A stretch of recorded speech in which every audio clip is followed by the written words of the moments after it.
Hi, I'm Bill Genoway, Vice President of VFIS Education, Training, and Consulting. Internal and external risk management issues can impact fire department operations, so it's important for emergency services to understand both and prepare for both. While the fire department protects the community from various risks, it must do the same with its own assets. The concepts of risk management, related management responsibilities, and methods to handle possible exposures are addressed in this course.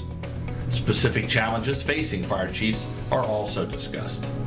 Risk Management Principles for Emergency Services is available through our distance learning program. Visit vfis.sju.edu to register.